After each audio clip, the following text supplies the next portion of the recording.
This is a book review of Give and Take by Adam Grant. In this book, the author categorises people into 4 types, depending on how they tend to interact with others. Givers, takers, matchers, and fakers. Givers are always willing to give up their own time to help others. They add value, they contribute, they don't always want the limelight, they work diligently behind the scenes to the benefit of the organisation as a whole. Takers, on the other hand, are always looking to see what they can get at the expense of others. Matchers are reciprocal in nature, they're quid pro quo. If you treat them well, they are likely to want to do business with you in the future and return the favour. And then the fakers are those who appear friendly, but secretly don't really want to do any hard, real work, but instead they want to take all of the credit and the rewards that come along with success in the workplace without actually contributing to it themselves. Adam Grant, in this book, argues that givers can interestingly find themselves at the bottom and at the top of the hierarchy in the workplace, and that the matchers and the takers often find themselves in the middle.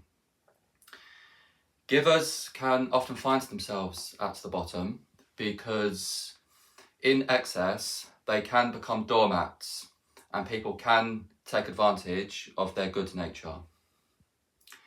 Because they sometimes find it difficult to say no, their performance can suffer as a result, and they can actually suffer burnout because they're always taking on extra work, they're voluntarily giving up their own time, and this can deplete their own energy and their ability to focus on their own workload.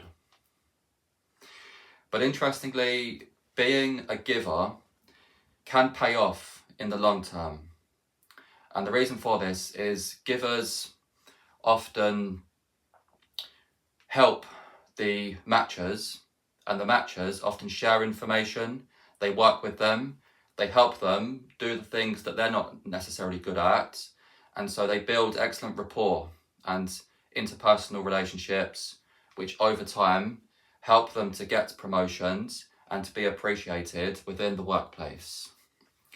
He argues that takers can win in the short term, but actually people will cotton on to the fact that, they don't necessarily have everyone's interest at heart, and they can suffer in the long term. And he uses examples of people who it's all about them, me, myself, and I, and over time people don't really want to do business, they don't just want to work with those kinds of people, and it's not a good strategy in the long term. I think Adam Grant has aimed this book at givers and has tried to help them to protect themselves against exploiters. So he recommends screening, trying to identify the takers who may sap their energy and their time without the organisation as a whole benefiting.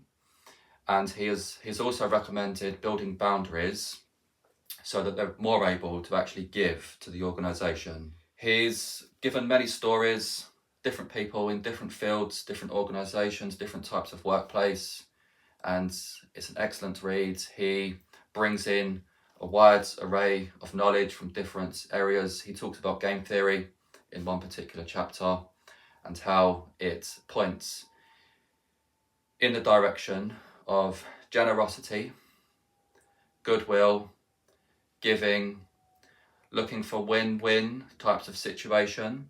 So in business, instead of always trying to compete and seeing how you can win maximally at the expense of the other person, Adam Grant is arguing that it's important to build sustainable relationships where you can both benefit in the medium to long term. And if you treat other people well, then you can build those relationships which stand the test of time, and you can both gain together mutually in the future. So it was a wonderful read. Do go and check it out. Thanks for watching.